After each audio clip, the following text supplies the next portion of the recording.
नमस्कार साथियों, मैं दीपक पांडे आप सभी मित्रों का एग्जामपुर पर स्वागत करता हूं। हम हैं एग्जामपुर कलम से क्रांति। कैसे हैं साथियों आप सभी लोग? मैं आशा कर रहा हूं आप सारे लोग स्वस्थ होंगे, बेहतर होंगे, मस्त होंगे और एग्जामपुर के साथ रोज नई नई सारी चीजें सीखकर आप अपने स्टडी को और धारदार बना रहे होंगे। ठीक है साथियों, तो इस क्रम में आज जो हम लोग बात करने वाले हैं, आज का हमारा टॉपिक होगा रेस्पिरेशन। तो रेस्पिरेशन के विषय में हम लोग बात करेंगे, तो फटाफट सभी के सभी साथी जो हैं इस सत्र के साथ जुड़ जाएं ताकि इस सत्र से रिलेटेड सभी बातें को आप समझ सकें। तो आइए चलिए बिना समय को व्यर्थ गवाए हुए आज हम लोग बात किसकी करने वाले हैं? आज बात करने वाले हैं हम लोग रेस्पिरेशन की। किसकी बात करने वाले हैं साथियों? रेस्पिरेशन की बात करने वाले हैं।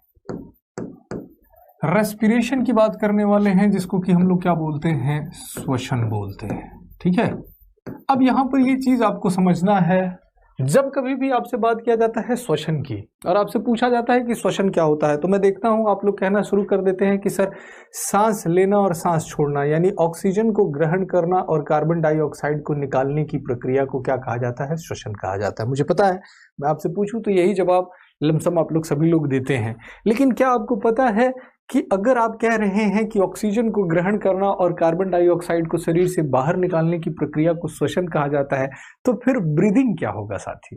फिर ब्रीदिंग क्या होगा? सांस लेना क्या होगा? इसका मतलब क्या है कि इन दोनों प्रक्रियाओं में अंतर है। तो हम लोग सबसे पहले बात कर रहे हैं किसके विषय में? हम लोग बात कर रहे हैं श्वसन के विषय में। तो श्वसन क्या हो जाता है साथियों? तो ध्यान में रखा कीजिए कि भोजन से ऊर्जा श्वसन कहा जाता है। आपको पता है कि जो कोई भी चीज आप खाते हैं, आप रोटी, दाल, चावल, फल, फ्रूट्स, ये सारी चीजें खाते हैं और ये सारी चीजें जब आपकी बॉडी के अंदर जाती है तो इन सारी चीजों का पाचन किया जाता है कि नहीं? डाइजेस्टिव सिस्टम के अंदर हमने पढ़ा हुआ है कि इन सभी चीजों को कार्बोहाइड्रेट, विटामिन, फैट, मिनरल्स इनके रूप में चेंज किया जाता है। अब ये जो पचित भोजन हो जाता है ये आपकी कोशिकाओं में जाता है, स्पेशली कोशिका के अंदर माइटोकॉन्ड्रिया में क्या किया जाता है? इस पचित भोजन को जलाकर इससे ऊर्जा निकाली जाती है और इस ऊर्जा का उपयोग शरीर के अलग अलग प्रक्रियाओं में किया जाता है। तो भोजन से ऊर्जा निकालने की प्रक्रिया को क्या कहा जाता है साथियों? श्वसन कहा जाता है। और श्वसन कैसी होती है? यह एक रासायनिक प्रक्रिया होती है। तो सबसे पहले हम लोग श्वसन को नोट करते हैं कि श्वसन क्या हुआ। तो हमने कहा भोजन से ऊर्जा प्राप्त करने की प्रक्रिया को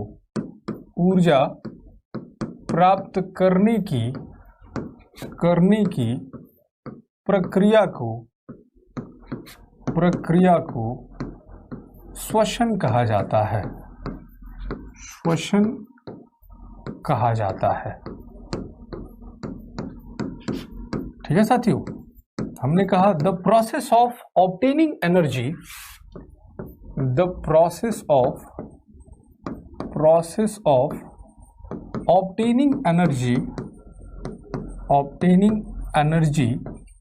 फ्रॉम फूड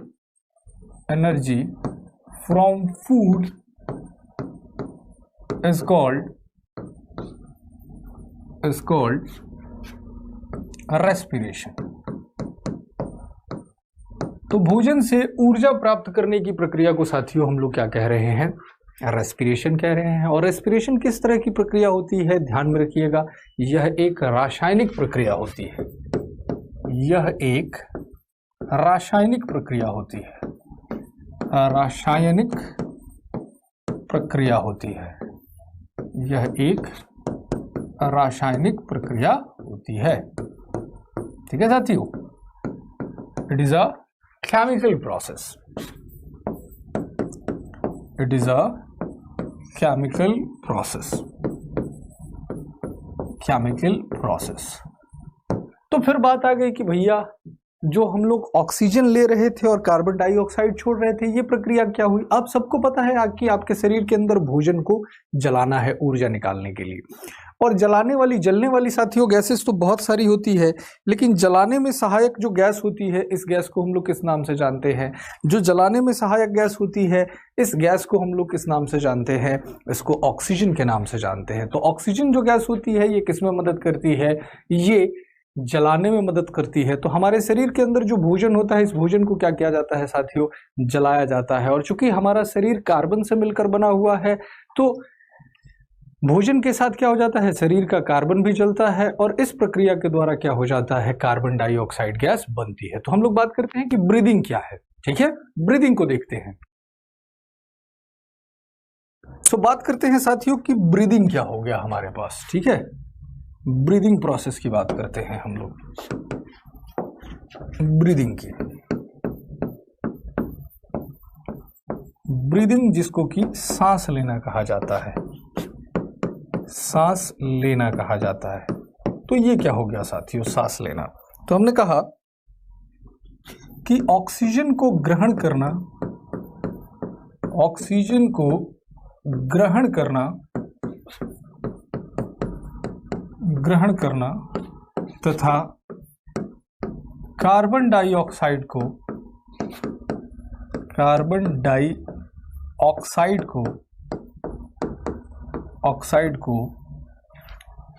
शरीर से बाहर निकालने की प्रक्रिया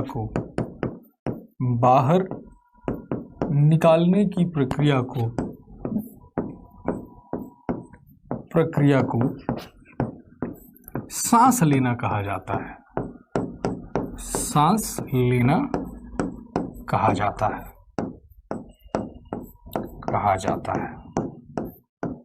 ठीक है साथियों, हमने कहा the process of intaking oxygen and removing carbon dioxide from our body is called breathing, है कि नहीं। सो इसमें हमने सीखा कि द प्रोसेस ऑफ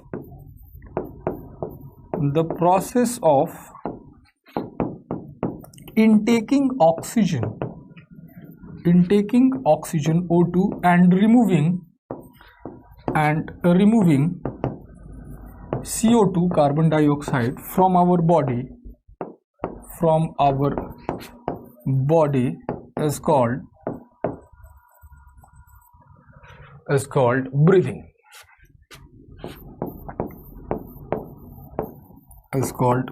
तो ये क्या कहलाता है, सांस लेना कहलाता है। और ध्यान में रखा कीजिए, जहां पर श्वसन एक रासायनिक प्रक्रिया थी साथियों, वहीं पर सांस लेना कैसी होती है, यह एक भौतिक प्रक्रिया होती है। तो आपको ध्यान में रख लेना है, it is a physical reaction. यह एक भौतिक प्रक्रिया होती है, भौतिक प्रक्रिया होती है, यह एक भौतिक प्रक्रिया होती है। It is a physical reaction,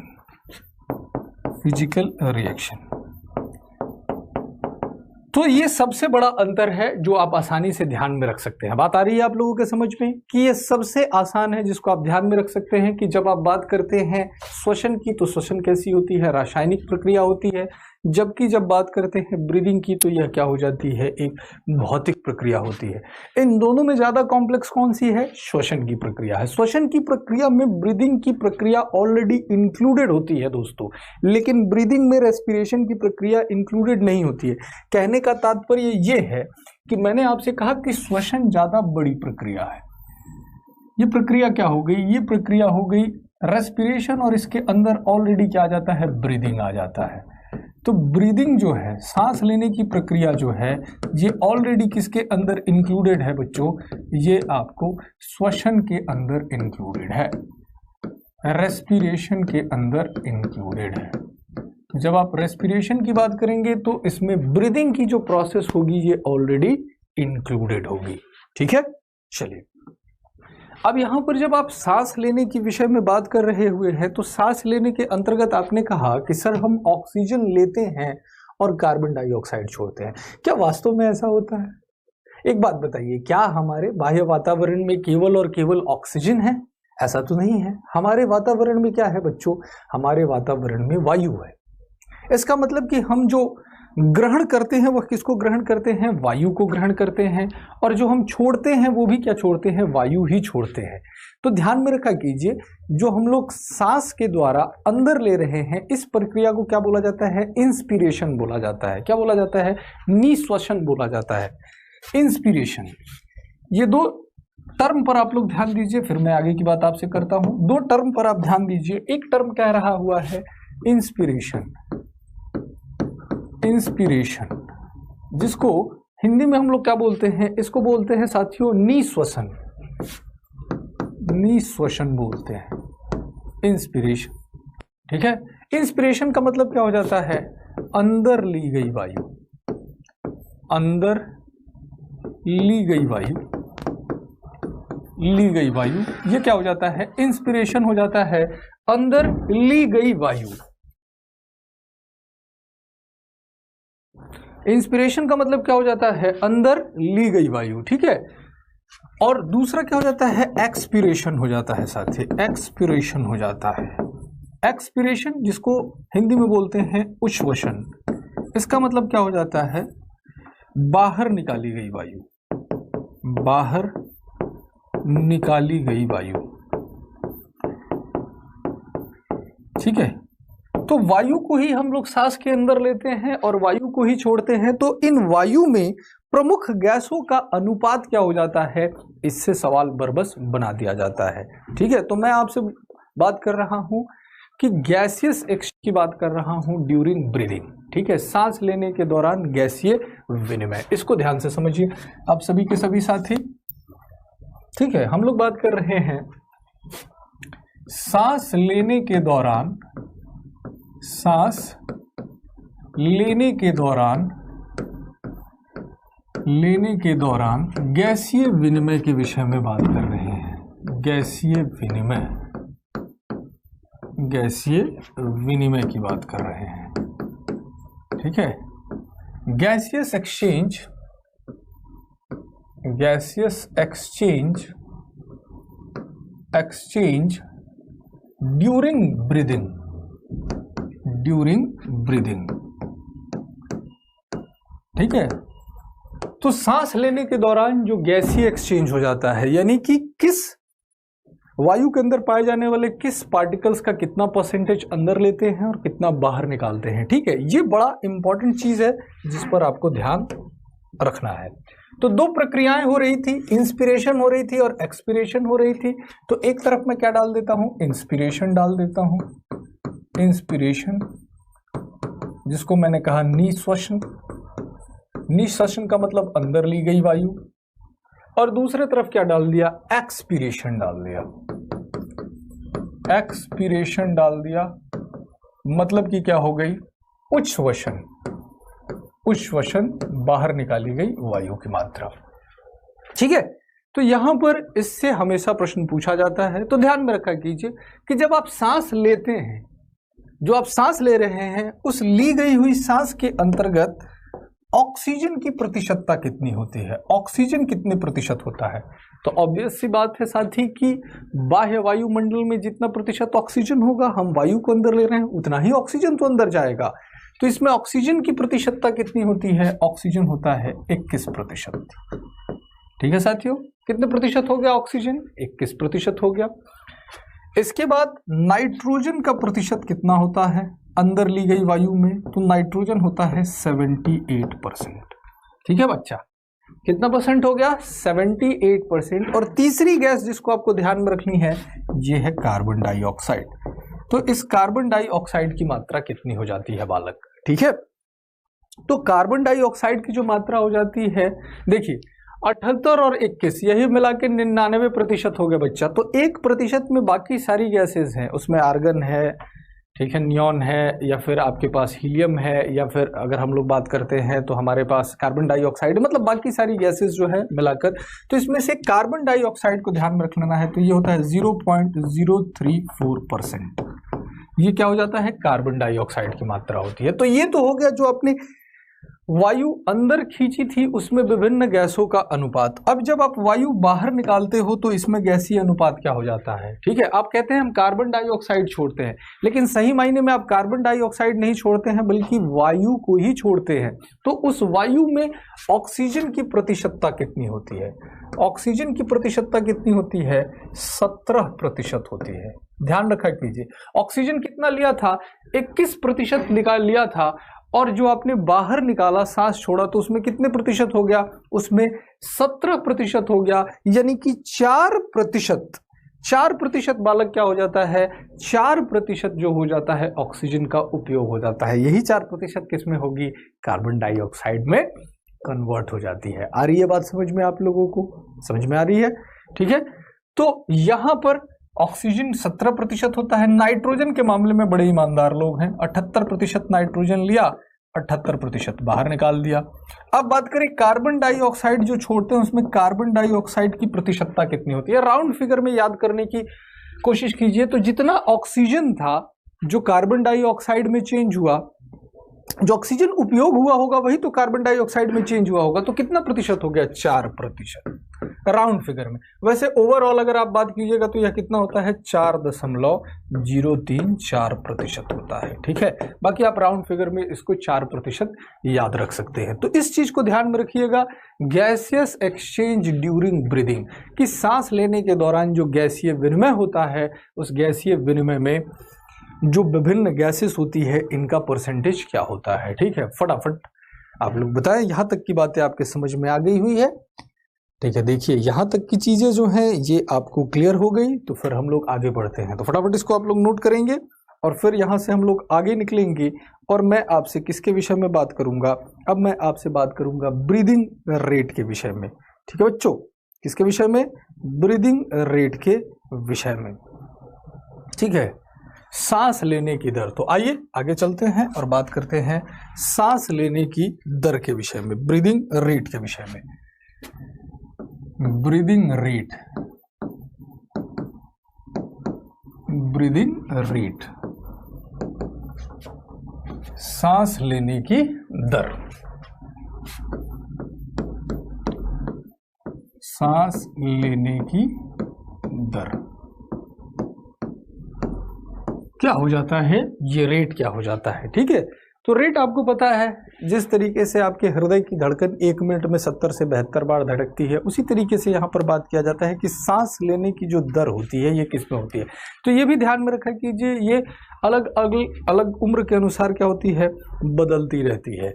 तो सबसे पहले देखिए कि किसी वयस्क व्यक्ति के अंदर सांस लेने की दर क्या होती है। अगर किसी वयस्क व्यक्ति के लिए बात करते हैं, वयस्क व्यक्ति के लिए बात करते हैं, एडल्ट पर्सन की बात करते हैं, तो एडल्ट पर्सन में ये जो सांस लेने की दर होती है बालक, यह कितनी होती है? 16 बार प्रति मिनट। 16 से 18 बार कहा जाता है। ठीक है, तो 16 बार प्रति मिनट, 16 बार प्रति मिनट। हमने क्या कहा? 16 टाइम्स पर मिनट, 16 टाइम्स पर मिनट। तो प्रति मिनट कितनी हो गई? प्रति मिनट ये हो गई आपके पास 16 बार। क्लियर? अब बात करते हैं कि ये तो हो गई वयस्क व्यक्ति के लिए। अगर किसी नवजात शिशु की बात करते हैं तो नवजात शिशुओं में बताइए कि ब्रीदिंग रेट अधिक होता है या कम होता है? तो नवजात शिशु में उसका शरीर जो होता है वो बनने के क्रम में हो जाता है, हार्मोनल सेक्रेशंस जो होते हैं वो बढ़े हुए रहते हैं, बालक एक्साइटमेंट स्टेज में होता है, तो ब्रीदिंग रेट क्या होता है? बढ़ा हुआ रहता है। तो अगर किसी नवजात के अंदर बात कीजिएगा, आप लोग नवजात के अंदर बात करें, ठीक है, इन्फेंट्स के अंदर, इन्फेंट्स, तो नवजात के अंदर जो ब्रीडिंग रेट होता है यह कितना हो जाता है? 16 का डबल कर लीजिए तो लगभग 32 बार प्रति मिनट होता है साथियों। कितनी बार? 32 बार प्रति मिनट। ठीक है, 32 टाइम्स पर मिनट हो जाता है। ठीक है, तो ये चीज, ये दो चीजें बार बार आपसे पूछी जाती है। अब एक प्रश्न देखिए, एक प्रश्न पूछा जाता है कि जैसे जैसे हमारी उम्र बढ़ती जाती है तो बढ़ने के दौरान जैसे जैसे हम बूढ़े होते जाते हैं तो सांस लेने की दर पर क्या प्रभाव पड़ता है? ध्यान दीजिए, प्रश्न क्या पूछा गया कि जैसे जैसे उम्र हमारी बढ़ती है तो बढ़ती उम्र के साथ सांस लेने की जो दर होती है, जो ब्रीदिंग रेट होती है, इस ब्रीदिंग रेट पर क्या इफेक्ट पड़ता है? अब ऑप्शन आपको देता है ब्रीदिंग रेट बढ़ती जाती है, दूसरा दे देगा घटती जाती है, तीसरा कहेगा कांस्टेंट रहती है। इस तरीके से ऑप्शन बना देगा पहले घटती है फिर बढ़ती है, या बना देगा पहले बढ़ती है फिर घटती है। तो इस तरह के प्रश्नों का जवाब आप कैसे देंगे, इसके लिए आपको बता रहा हूं। देखिए, वयस्क व्यक्ति में कितना था? 16 बार प्रति मिनट था। नवजात शिशु में कितना था? 32 बार प्रति मिनट था। अगर किसी 5 वर्ष की आयु के व्यक्ति के विषय में बात करते हैं या बच्चे के विषय में बात करते हैं, 5 वर्ष की आयु, 5 वर्ष की आयु वाले व्यक्ति के विषय में हम लोग बात कर रहे हैं 5 ईयर्स ओल्ड।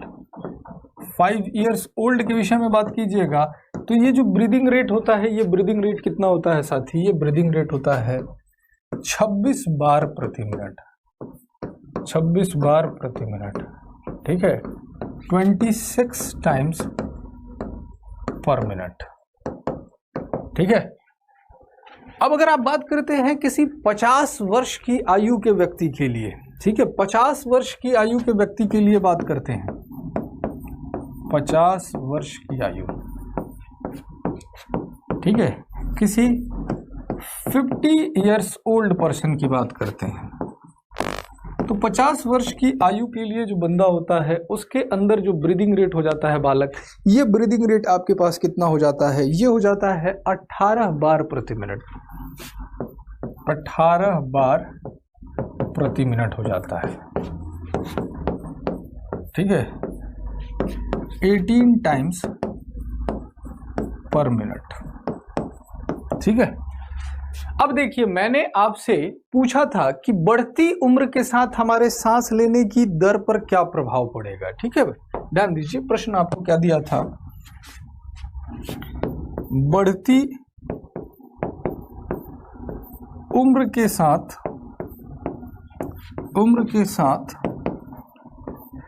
सांस लेने की दर पर क्या प्रभाव पड़ता है? क्या प्रभाव पड़ता है? ये क्वेश्चन मैंने आप लोगों से पूछा था। अब आप आसानी से इसका जवाब दे सकते हैं। जरा देखिए क्या हो गया। सबसे इसमें छोटा एज कौन सा है? जब नवजात है। तो इन्फेंट्स के समय में कितनी है? 32 बार प्रति मिनट है। देखिएगा ध्यान से, 32 बार प्रति मिनट है। नवजात से किस वर्ष की होगा? 5 वर्ष की आयु पर आएगा तो कितनी बार हो गया? 26 बार हो गया। 5 वर्ष की आयु के बाद कौन सा एज होगा? वयस्क बनेगा। वयस्क में कितना हुआ? 16 बार प्रति मिनट हो गया। तो 32 से 26 हुआ था, घटा। 26 से 16 हुआ, घटा। वयस्क एज के बाद पौड़ में जाएगा, बूढ़ा होगा, 50 वर्ष की आयु पे जाएगा। कितना हो गया भैया? 18 हो गया। तो क्या हो गया? बढ़ गया। इसका मतलब क्या है कि पहले घटती है तथा बाद में बढ़ती है। तो बढ़ती उम्र के साथ सांस लेने की दर पर क्या प्रभाव पड़ा? इसका सही उत्तर हमारे पास क्या हुआ? पहले बढ़ती है, पहले घटती है फिर बढ़ती है। पहले घटती है फिर बढ़ती है, फिर बढ़ती है। यही तो इफेक्ट पड़ा कि first decreases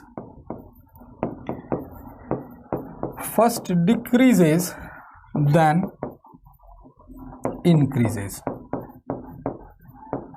first decreases then increases, पहले घटती है और फिर क्या हो जाता है? बढ़ती है। तो ये चीज आप लोग ध्यान में रखेंगे। ये प्रश्न पूछा गया हुआ है बैक ईयर में। चलिए, तो यहां तक की चर्चा आप लोगों को क्लियर हो गई होगी, ऐसा मैं आशा कर रहा हूं। ठीक है जी, क्लियर है? ये चर्चा क्लियर है? बताइए। ठीक है, चलिए, तो ये चर्चा आप लोगों को क्लियर है। अब यहां से एक और नई चीज के विषय में सीखेंगे। वो क्या सीखेंगे हम लोग?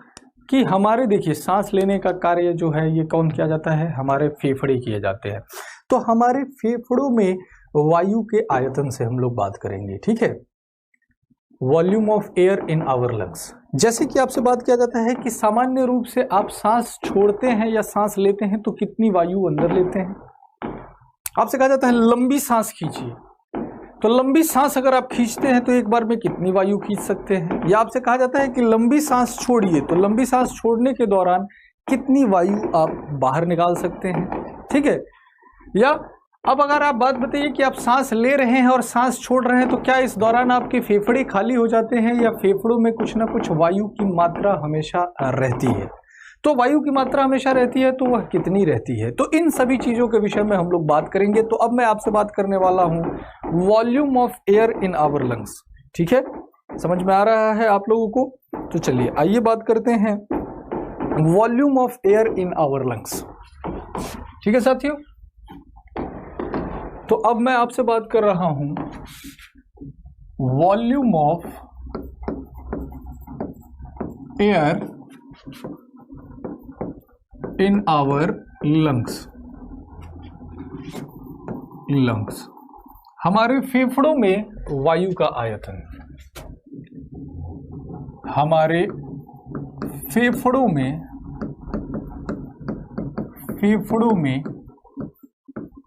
वायु का आयतन, वायु का आयतन, ये बात मैं आप लोगों से कर रहा हूं। Volume of air in our lungs, इसमें अलग अलग वॉल्यूम होती है जिन सभी को आपको समझना है। ठीक है, तो आइए बात करते हैं। सबसे पहले इसमें आप लोग देखिए टाइडल वॉल्यूम को। ठीक है भैया, टाइडल वॉल्यूम सबसे पहले इसमें क्या है? टाइडल वॉल्यूम, जिसको कहा जाता है प्रबल सामर्थ्य, प्रबल सामर्थ्य कहा जाता है, टाइडल वॉल्यूम कहा जाता है, टाइडल वॉल्यूम कहा जाता है। शॉर्ट में इसको क्या लिखते हैं? शॉर्ट में इसको बोलते हैं टीवी। तो टीवी का तात्पर्य क्या हो गया? Tidal volume. अब टाइडल क्या हो गया? जैसे अभी देखिए, अभी आप लोग रिलैक्स के फॉर्म में हैं, मैं भी रिलैक्स के फॉर्म में हूं। तो जब हम लोग सामान्य, अभी हम लोग कैसे कर रहे हैं? सामान्य रूप से सांस ले रहे हैं। ठीक है, तो एक सामान्य सांस के दौरान अंदर ली गई अथवा बाहर निकाली गई वायु की मात्रा को क्या बोला जाता है? प्रबल सामर्थ्य बोला जाता है, टाइडल वॉल्यूम बोला जाता है। तो प्रबल सामर्थ्य क्या हो रहा है? एक सामान्य सांस के दौरान अंदर ली गई अथवा दोनों में से कोई भी, अंदर ली गई अथवा बाहर निकाली गई वायु की मात्रा, इसको क्या बोलते हैं? प्रबल सामर्थ्य बोलते हैं। तो प्रबल सामर्थ्य में ध्यान में रख लीजिए, एक सामान्य सांस के दौरान, एक सामान्य सांस के दौरान, सांस के दौरान अंदर ली गई अथवा बाहर निकाली गई, बाहर निकाली गई वायु की मात्रा, वायु की मात्रा, इसको क्या बोलते हैं? प्रबल सामर्थ्य बोलते हैं। ठीक है, अमाउंट ऑफ एयर इनटेक और release in a normal breath. तो एक सामान्य सांस के दौरान अंदर ली गई अथवा बाहर निकाली गई वायु की मात्रा को क्या बोला जाता है? प्रबल सामर्थ्य बोला जाता है। अब आपसे पूछ लिया जाएगा कि सामान्य सांस आप लेते हैं तो कितनी वायु अंदर ले सकते हैं या कितनी वायु बाहर निकालते हैं, तो प्रबल सामर्थ्य का मात्रा कितना होता है? तो ध्यान में रखा कीजिए, होता है ये 500 मिलीलीटर ऑफ एयर, लगभग आधा लीटर एयर आप सामान्य सांस के दौरान, 500 मिलीलीटर ऑफ एयर, लगभग आधा लीटर वायु आप सामान्य सांस के दौरान अंदर लेते हैं अथवा बाहर निकालते हैं। तो ये क्या हो गया साथियों? ये हमारे पास हो गया प्रबल सामर्थ्य। आ रही है बात समझ में आप लोगों के? तो ये हो गया प्रबल सामर्थ्य, टाइडल वॉल्यूम। ठीक है, अब मैं आपसे कहता हूं लंबी सांस खींचिए। लंबी सांस आप खींच रहे हैं तो एक लंबी सांस के दौरान अधिकतम कितनी वायु आप अंदर ले सकते हैं? इस मात्रा को हम लोग कहते हैं निश्वसन धारण सामर्थ्य, इंस्पिरेटरी रिजर्व वॉल्यूम। तो अगला वॉल्यूम जो आपसे पूछा जाता है ये हो जाता है IRV। तो आइए इसको समझते हैं। दूसरा हमारे पास क्या है? निश्वसन धारण सामर्थ्य। क्या है साथियों? निश्वसन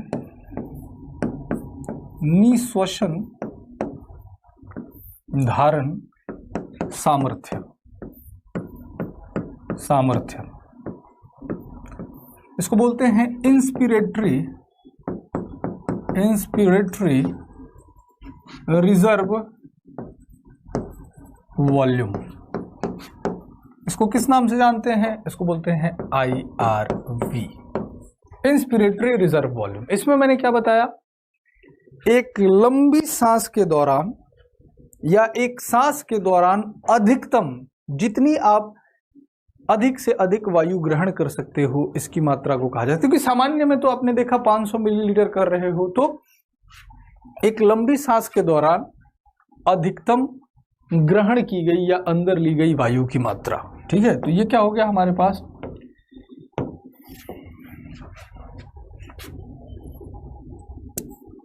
एक, ये तो सामान्य था, एक लंबी सांस के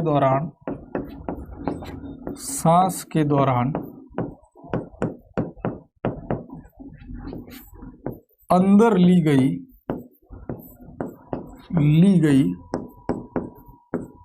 अधिकतम वायु की मात्रा। अधिकतम वायु की मात्रा को हम लोग क्या कह देते हैं, इसको बोल देते हैं निश्वसन धारण सामर्थ्य। The maximum amount of air, the maximum amount of air intake in a long breath। तो ये क्या हो गया, ये साथी हो गया निश्वसन धारण सामर्थ्य IRV।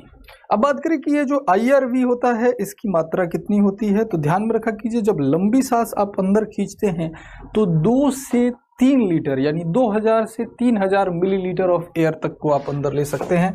तो आपसे पूछ लिया जाएगा कि ये भैया IRV जो होता है, इस IRV की मात्रा कितनी हो जाती है, तो ये हो जाता है 2000 से 3000 मिलीलीटर ऑफ एयर।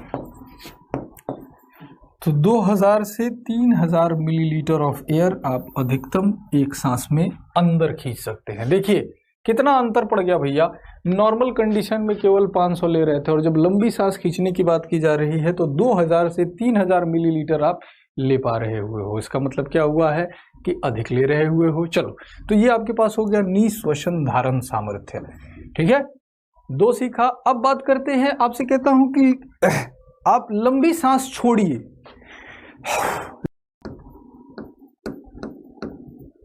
उच्छ्वसन धारण सामर्थ्य बोलते हैं, एक्सपिरेटरी रिजर्व वॉल्यूम बोलते हैं, एक्सपिरेटरी रिजर्व वॉल्यूम बोलते हैं।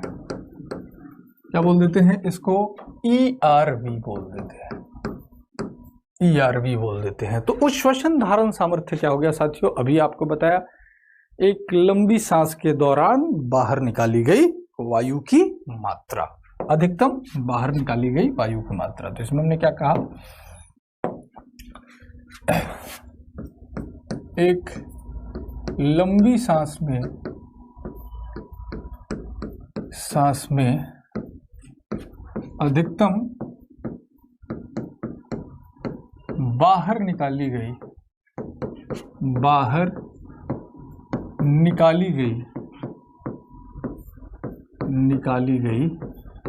वायु की मात्रा। तो इसको हमने क्या कह दिया, इसको हमने बोल दिया ERV, the maximum amount of air release in a long breath. ठीक है, the maximum amount of air release in a long breath. तो ये क्या कह लेते हैं, इसको हम लोग बोल देते हैं ERV। IRV क्या था, मैक्सिमम अमाउंट इतना इनटेक किया था, ERV है जो मैक्सिमम अमाउंट बाहर निकाल रहे हैं। अब बात करें बच्चे कि ये जो ERV होता है, इस ERV की मात्रा कितनी होती है। ठीक है, ERV की मात्रा कितनी होती है, तो ये जो ERV होता है इसकी मात्रा लगभग होती है 1000 मिलीलीटर ऑफ एयर। तो लगभग 1 लीटर, मैक्सिमम आप कितना, लगभग 1 लीटर एयर को एक लंबी सांस छोड़ने के दौरान बाहर निकाल सकते हैं। लिया कितना था भैया, 2000 से 3000, मैक्सिमम निकाल कितने सकते हो, 1000। इसका मतलब क्या है कि आपके फेफड़े जो होते हैं वो कभी खाली नहीं होते हैं, आपके फेफड़ों के अंदर कुछ ना कुछ वायु हमेशा क्या होती है, भरी हुई रहती है। तो तो आपके फेफड़ों में जो वायु की मात्रा हमेशा रहती है साथियों, इस वायु की मात्रा को हम लोग क्या बोलते हैं, इसको बोलते हैं अवशेष सामर्थ्य, रेसिड्यूअल वॉल्यूम बोलते हैं, आरवी बोलते हैं। देखो यही रीजन है। एक बात बताओ, आप लोग पानी में घुली हुई ऑक्सीजन को तो खींच नहीं सकते हो ना, पानी में से तो वायु को खींच नहीं सकते हो, लेकिन ऐसा थोड़े है कि पानी के अंदर आपको डुबो दिया जाए तो आप तुरंत मर जाओगे।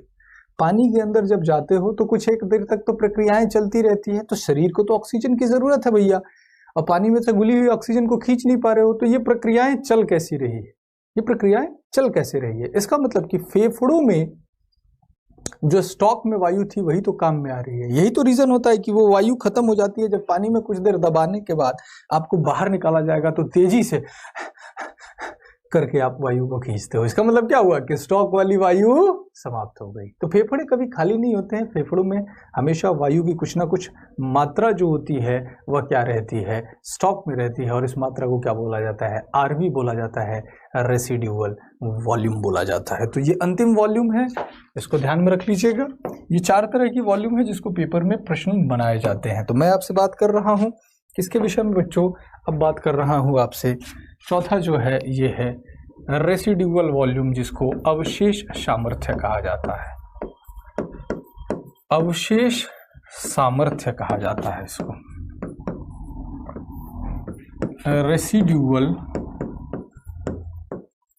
रेसिड्यूअल वॉल्यूम कहा जाता है। ठीक है, रेसिड्यूअल वॉल्यूम इसको कहा जाता है जिसको हम लोग किस नाम से जानते हैं, आरवी के नाम से जानते हैं। रेसिड्यूअल वॉल्यूम आरवी के नाम से जानते हैं। ठीक है, तो ये रेसिड्यूअल वॉल्यूम हमारे पास क्या हो गई,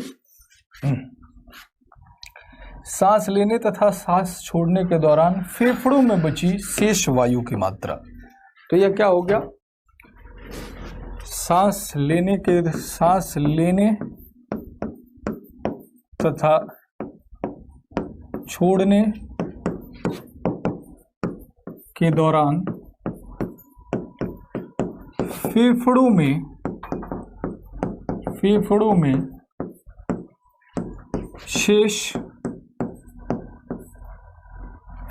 शेष या बची हुई वायु की मात्रा, तो इसको हम लोग क्या बोल देते हैं, इसको बोल देते हैं साथी अवशेष सामर्थ्य, रेसिड्यूअल वॉल्यूम बोल देते हैं। आरवी से इसको डिनोट करते हैं। इसको हमने कहा the amount of air remain in our lungs during breathing। ठीक है, तो ये जो आरवी होती है साथी, इस आरवी की मात्रा कितनी हो जाती है कि कितना अमाउंट ऑफ एयर जो है ये हमेशा हमारे फेफड़ों में स्टॉक रहता है। तो ये लगभग होता है 1 से 1.5 लीटर, 1000 से 1500 मिलीलीटर के आसपास हो जाता है। तो आरवी जो होता है साथियों, आरवी जो होता है, इस आरवी की मात्रा कितनी हो गई, ये हो गई आपके पास 1000 से 1500 मिलीलीटर ऑफ एयर। ठीक है, तो 1 से 1.5 लीटर के आसपास एयर जो होती है ये हमेशा आपके फेफड़ों में रिमेन्स रहती है, जिसको क्या बोला जाता है, अवशेष सामर्थ्य बोला जाता है। तो आप सभी लोगों को वाकिफ हो गए हुए होंगे कौन कौन सी वॉल्यूम आपको मैंने बता दिया। ठीक है, पहले आपको बताया टीवी टाइडल वॉल्यूम बताया, फिर क्या बताया, आईआरवी बताया, इंस्पिरेटरी रिजर्व वॉल्यूम बताया, फिर क्या बताया, ईआरवी बताया, एक्सपिरेटरी रिजर्व वॉल्यूम बताया, और फिर क्या बताया आपसे, आरवी बताया, है ना, आरवी आपको बताया, रेसिड्यूअल वॉल्यूम। तो ये 4 तरह की वॉल्यूम होती है जो आप लोगों को ध्यान में रखना है। चलिए, आशा कर रहा हूं कि यहां तक की बात जो हो गई आपको क्लियर हो गई होगी। बताइए, यहां तक कोई दिक्कत, फटाफट नोट कर लीजिए, यहां तक कोई दिक्कत।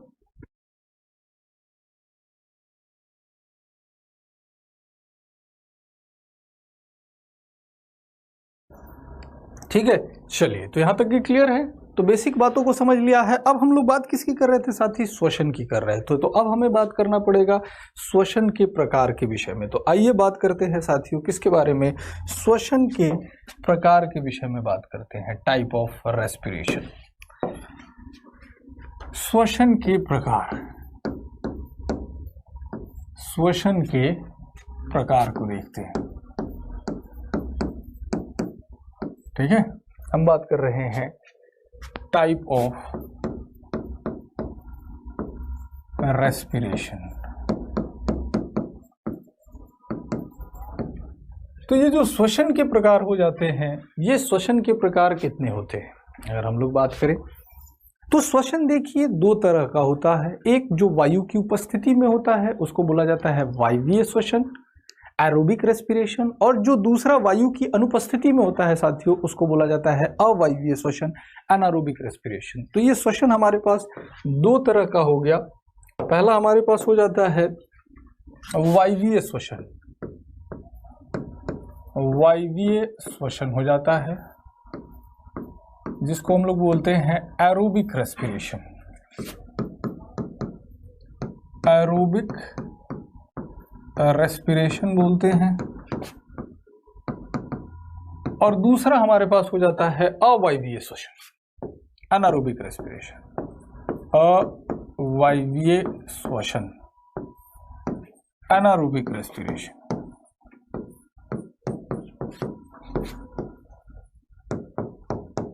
Anaerobic respiration. ठीक है, तो वायवीय श्वसन और अवायवीय श्वसन ये दो तरह के होते हैं। एक एक करके दोनों को समझने का प्रयास करते हैं। सबसे पहले किसके विषय में बात करेंगे, तो वायवीय श्वसन के विषय में बात करेंगे। तो ध्यान दीजिए आप सभी के सभी लोग, आप सभी के सभी महानुभाव, ध्यान दीजिए यहाँ पर बच्चे कि वायवीय श्वसन हमारे पास क्या हो जाता है। ठीक है, तो जैसा कि इसके नाम से ही आपको प्रतीत हो रहा है, श्वसन की वह प्रक्रिया जो वायु की उपस्थिति में होती है या ऑक्सीजन की उपस्थिति में संपन्न होती है उसको क्या कहा जाता है, तो वायवीय श्वसन कहा जाता है। और जो ऑक्सीजन की अनुपस्थिति में संपन्न होगी उसको क्या बोलेंगे, अवायवीय श्वसन बोलेंगे। तो ध्यान दीजिए यहाँ पर हमने कहा कि श्वसन की वह प्रक्रिया, श्वसन की वह प्रक्रिया जो ऑक्सीजन की उपस्थिति में, जो ऑक्सीजन की उपस्थिति में संपन्न होती है, उपस्थिति में संपन्न होती है,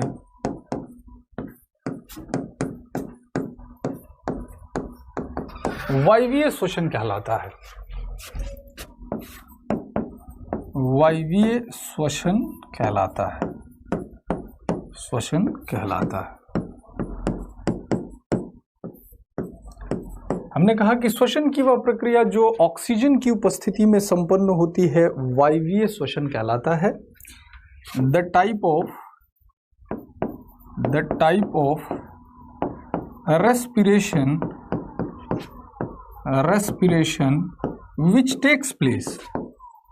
which takes place in the presence of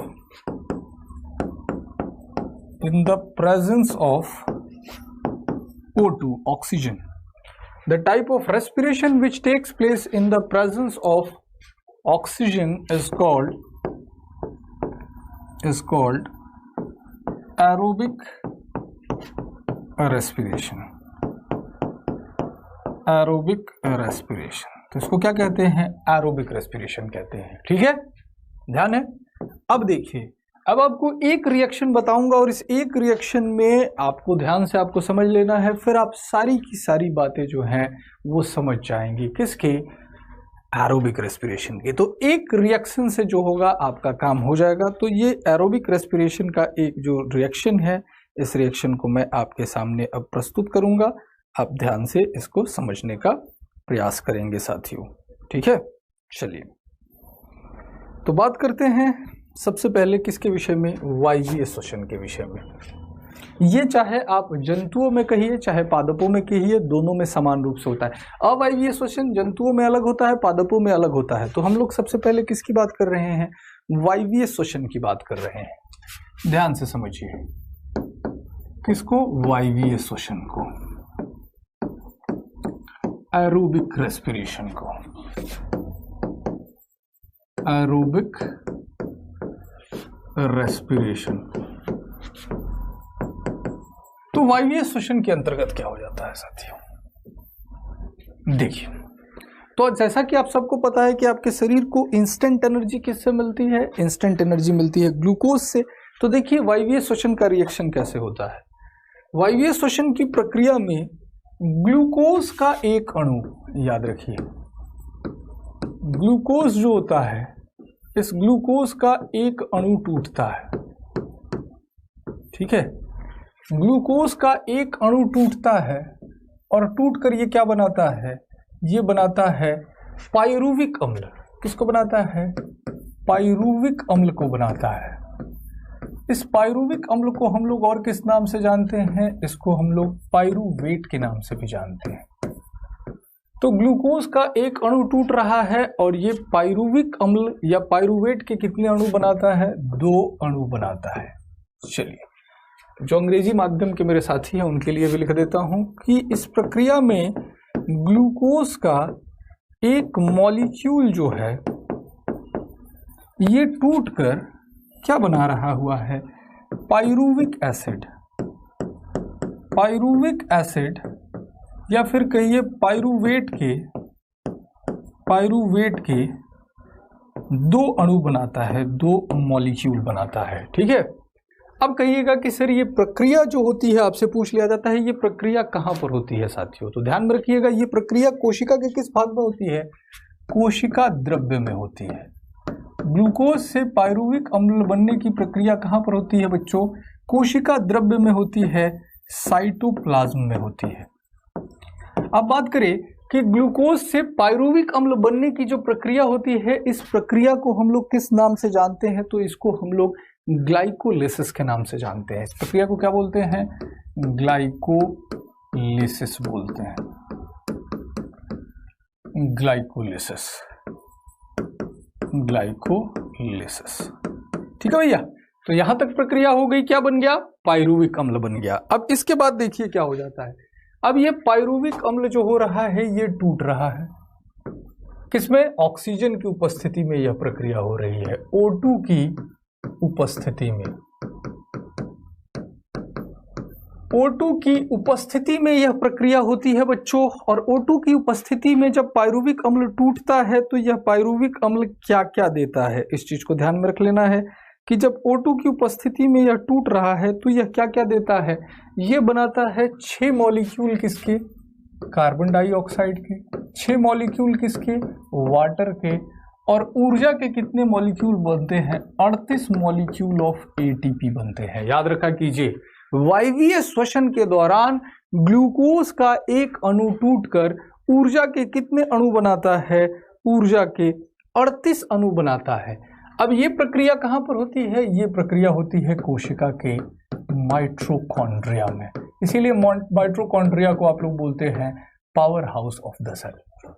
तो हमने क्या कहा कि पायरुविक एसिड जो हो रहा है in presence of O2, in presence of O2 oxygen की उपस्थिति में टूट रहा है। प्रक्रिया किसमें हो रही है, माइटोकॉन्ड्रिया के अंदर प्रक्रिया हो रही है। उत्पाद क्या बन रहा है, 6 molecule of carbon dioxide, 6 molecule of water and 38 molecules of ATP, ठीक है। ऊर्जा के कितने अणु बन रहा है, 38 अणु बन रहा है। अब ये जो प्रक्रिया होती है जो ऑक्सीजन की उपस्थिति में होती है बालक, इस प्रक्रिया को कई बार पूछ दिया जाता है कि इस प्रक्रिया को किस नाम से जाना जाता है। तो ये जो प्रक्रिया है जो ऑक्सीजन की उपस्थिति में टूट रही है, इसको बच्चा केब्स चक्र के नाम से जाना जाता है, केब्स चक्र के नाम से जाना जाता है, केब्स साइकिल के नाम से इसको जाना जाता है, केब्स साइकिल के नाम से जाना जाता है, ठीक है। ऊर्जा हमारे बॉडी में, कई बार आप लोग कहते हैं कि सर ATP क्या है, भैया ऊर्जा जो आपकी बॉडी में होती है ये ATP के रूप में संग्रहित होती है। ATP की बात कीजिएगा तो ये ATP जो होता है ये क्या हो जाता है, एडिनोसाइन ट्राइफॉस्फेट, एडिनोसाइन ट्राइफॉस्फेट। तो ध्यान में रखिएगा। अब देखिए सवाल पेपर में किस तरीके से बन जाते हैं, सवाल पेपर में बन जाएंगे कि ग्लूकोज का एक अणु टूटकर ऊर्जा के कितने अणु बनाता है। तो ग्लूकोज का एक अणु टूटकर ऊर्जा के कितने अणु बना रहा है, 38 अणु बना रहा है। अगर पूछ दिया जाएगा ग्लूकोज का एक अणु टूटकर पायरुविक अम्ल के कितने अणु बनाता है, तो पायरुविक अम्ल के 2 अणु बनाता है। ग्लूकोज के 2 अणु टूटकर पायरुविक अम्ल के कितने अणु बनाएंगे, तो ग्लूकोज का एक अणु पायरुविक अम्ल के 2 अणु बना रहा है, तो 2 अणु टूटेंगे तो कितने बनाएंगे, 4 बनाएंगे। ग्लूकोज के 2 अणु से ऊर्जा के कितने अणु मिलेंगे, 1 से 38 मिल रहे हैं, तो 2 से कितने मिल जाएंगे, 76 मॉलिक्यूल्स ऑफ एटीपी मिल जाएंगे। ये बात समझ में आ गई, मल्टीप्लाई करके देख लेना है। अब पूछा जाता है ग्लूकोज से पायरुविक अम्ल बनने की प्रक्रिया को किस नाम से जाना जाता है, तो इस प्रोसेस को कहा जाता है ग्लाइकोलिसिस। आपसे पूछ लिया जाएगा कि ग्लूकोज से पायरुविक अम्ल बनने की प्रक्रिया कोशिका के किस भाग में होती है, तो ये किस में होती है, साइटोप्लाज्म में, कोशिका द्रव्य में होती है। आपसे पूछा जाएगा पायरुविक अम्ल से ऊर्जा बनने की प्रक्रिया कोशिका के किस भाग में होती है, तो किस में हो जाती है बच्चा, माइटोकॉन्ड्रिया में हो जाती है। इस प्रोसेस को किस नाम से जानते हैं, तो इस प्रोसेस को हम लोग कीप्स चक्र के नाम से जानते हैं, कीप्स चक्र के नाम से जानते हैं। आ रही है बात आप लोगों के समझ में। तो ये आपके पास जो रिएक्शन हुआ यह किसका हुआ, वायवीय श्वसन का हुआ। ठीक है, वायवीय श्वसन का हो रहा। आशा कर रहा हूं कि यहां तक की जो चर्चा है यह चर्चा आपके समझ में आ गई होगी। ठीक है, अगर ये चर्चा समझ में आ गई होगी तो इसके बाद की जो बातें हैं, अवायवीय श्वसन किस तरीके से जंतुओं में होता है, किस तरीके से पादपों में होता है, टोटल रेस्पिरेटरी सिस्टम किस तरीके से है, कौन कौन से भाग पाए जाते हैं, किस तरीके से वायु चलती है, तो इन सभी चीज़ों के विषय में हम लोग बात करेंगे कब, अपने अगली क्लासेस में।